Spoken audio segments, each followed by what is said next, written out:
दसम कक्षा के विद्यार्थियों को आज के इस पाठ में स्वागत करती हूँ। आज हम हिंदी पाठ्य पुस्तक के पद्य खंड से साखी कविता के विषय में पढ़ेंगे। साखी कविता के कवि हैं कबीरदास जी। सबसे पहले कबीरदास जी के परिचय जानेंगे। कवि परिचय। भक्ति रस की कवियों में अग्रणी स्थान के अधिकारी हैं कबीरदास जी। उनका जन्म 1398 अंग्रेजी में काशी के एक ब्राह्मण परिवार में हुआ था। उनकी मां ने जन्म के तुरंत बाद उन्हें लहरतारा नामक तालाब के किनारे छोड़ दिया। नीरू और नीमा नामक मुसलमान जुलाई दंपति ने कबीरदास जी को तालाब के पास से उठाकर उनका पालन पोषण किया। सन 1518 अंग्रेजी में मगहर नामक स्थान में कबीरदास जी का निधन हुआ। साहित्यिक योगदान। कबीरदास जी भक्तिधारा के कवि थे। स्वामी रामानंद उनके गुरु थे। कबीरदास जी निर्गुण निराकार राम की आराधना करते थे। उनकी कविताओं में भक्तिभाव के साथ व्यवहारिक ज्ञान एवं मानवतावादी दृष्टि का संगम हुआ है। कबीरदास जी अपने काम में घूमते फिरते लोगों को तरह तरह के उपदेश देते थे। परवर्ती समय में शिष्यों ने उनकी वाणियों को लिखित रूप दिया। उनकी रचनाएं विजक नाम से प्रसिद्ध हुई। इसके 3 भाग हैं, साखी, शबद और रमेनी। कबीरदास जी की काव्य भाषा वस्तुतः तत्कालीन हिंदुस्तानी है, जिसे विद्वानों ने सदुक्कड़ी, पंचमेल, खिचड़ी आदि कहा है। ज्ञान, भक्ति, आत्मा, परमात्मा, माया, प्रेम, वैराग्य आदि गंभीर विषय उनकी रचनाओं में सुबोध रूप में व्यक्त हुई हैं। साखी शब्द मूल संस्कृत शब्द साक्षी से विकसित है, जिसका अर्थ है प्रत्यक्ष ज्ञान। कबीरदास जी द्वारा विरचित साखियों में हमें विविध विषयों के अनमोल ज्ञान एवं अमूल्य संदेश निहित मिलते हैं। आत्मा के रूप में व्यक्ति के भीतर ही परमात्मा की स्थिति, सद्गुरु की महिमा, गुरु शिष्य का संबंध, कोरे पुस्तकीय ज्ञान की निरर्थकता, मानसिक शुद्धि की आवश्यकता, जाति के बजाय ज्ञान का महत्व, आत्मनिरीक्षण की जरूरत, गहन साधना एवं कर्म की आवश्यकता, प्रेम भक्ति की महत्व और यथासंभव शीघ्र कर्तव्य पालन की जरूरत, ये 10 अनमोल बातें साखियों के जरिए आकर्षक रूप में प्रस्तुत की गई हैं। अब हम इन साखियों के विषय में हिंदी रूपांतर के साथ जानेंगे। 1 नंबर में है, तेरा शायद तुझ में जो पुहुपन में बास, कस्तूरी का मिरग जो फिर ढूंढे घास। इसका अर्थ है, कस्तूरी हिरण की नाभि में होता है, लेकिन इससे अनजान हिरण उसकी सुगंध के कारण उसे पूरे जंगल में ढूंढता फिरता है। ठीक उसी प्रकार ईश्वर भी प्रत्येक मनुष्य के हृदय में निवास करते हैं, परंतु इसे वहाँ नहीं देखा जाता। वह ईश्वर को मंदिर, मस्जिद तथा अन्य तीर्थ स्थानों में ढूंढता फिरता है। जिस तरह फूलों में खुशबू होती है, उसी तरह ईश्वर भी मनुष्य के हृदय में विराजमान होते हैं। सद्गुरु की महिमा अनंत, अनंत किया उपकार, लोचन अनंत उघाड़िया, अनंत दिखावन हार। सद्गुरु की महिमा अपार और असीम होता है। सद्गुरु हमें अज्ञान रूपी अंधकार से ज्ञान रूपी प्रकाश की ओर ले जाते हैं। वे सभी लोगों को उपकार करते हैं। गुरु के द्वारा ही ईश्वर का ज्ञान प्राप्त होता है।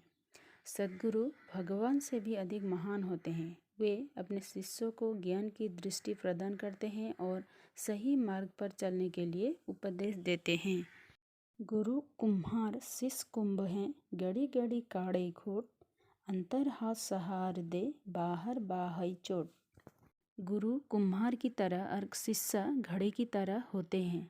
जिस प्रकार कुम्हार घड़े को गढ़ते समय उसके अंदर की तरफ अपने कोमल हाथों से सहारा देता है, तो कभी बाहर ठोक ठोक कर उसकी कमियां दूर करता है, ठीक उसी प्रकार गुरु भी अपने शिष्यों को उसके दोष निकालकर उसकी भलाई हेतु कभी शब्दों से, उपदेश से चोट करते हैं और साथ ही उन्हें सहारा भी देते हैं, अर्थात शिष्य को कुशल बनाना चाहते हैं। पोथी पढ़ी पढ़ी जग मुआ, पंडित भया न कोई, 2.5 अक्षर प्रेम का, पढ़े सो पंडित होई। सिर्फ धर्मशास्त्रीय पुस्तक पढ़ने या ज्ञान प्रदायी ग्रंथों का अध्ययन करने से कोई पंडित या विद्वान नहीं बन जाता। ज्ञान की सही कीमत तो असल जिंदगी में प्यार बांटने से ही पता चलता है, अर्थात जिसने प्रेम की अक्षर समझ ली वही वास्तव में पंडित होते हैं। माला फेरत जुग भया, फिरा न मन का फेर, कर का मन का दाढ़ी दे, मन का फेर। हाथ में माला लेकर भगवान के नाम जपते बरसों बीत गए, फिर भी कुछ परिवर्तन नहीं हुआ। वास्तव में परिवर्तन के लिए सबसे पहले हमारे मन को बदलना होगा। मन को बुराइयों से फेरकर अच्छाइयों की तरफ मोड़ना होगा, तभी माला फेरने की सार्थकता होगी। जाति न पूछो साधु की, पूछ ही लीजिए ज्ञान, मौल करो तलवार का, पड़ा रहन दो म्यान। साधु को जाति के बारे में नहीं, ज्ञान के बारे में पूछना चाहिए। ज्ञान की कीमत उसे प्रदान करने वालों से नहीं, बल्कि उसके अंदर की सार से होती है। ठीक उसी प्रकार म्यान कैसा भी हो, काम तलवार की धार की ही आती है तथा कीमत तलवार की ही देखी जाती है।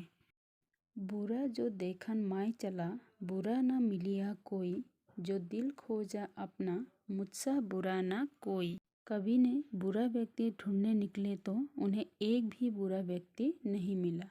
जब उन्होंने अपने मन में खोजा तो पाया कि उनके जैसा बुरा इस दुनिया में कोई नहीं है। अर्थात हमें दूसरों में बुराई देखने से पहले स्वयं के हृदय को झांकना चाहिए। बुराई तो हमारे अंदर ही है, तभी तो हम दूसरों में बुराई देख रहे हैं, यानी मेरे अंदर ही सारी बुराइयां हैं। जिन ढूंढा तीन पाइया, गहरे पानी पैठ, जो बौड़ा डूबन डरा, रहा किनारे बैठ। जो व्यक्ति भगवान को पाने के लिए भक्ति रूपी सागर में गहरे तक डुबकी लगाते हैं, वह उन्हें पा लेते हैं। जो डूबने से घबराकर किनारे बैठे रहते हैं, वह कभी ईश्वर को प्राप्त नहीं कर सकता। यानी ईश्वर प्राप्ति के लिए गहरी साधना की आवश्यक होती है। जा घट प्रेम न संचरोई, सो घट जान मसान, जैसे खाल लोहार की, सांस लेत बिनु प्राण। जिन प्राणी के हृदय में प्रेम नहीं होता, वह स्मशान के समान होता है। प्रेमहीन जीवित व्यक्ति मृत समान होता है। जिस प्रकार एक लोहार की खाल बिन प्राण होती है, निर्जीव होती है, उसी प्रकार प्रेमहीन प्राणी जीवित होते हुए भी मृत के समान होते हैं।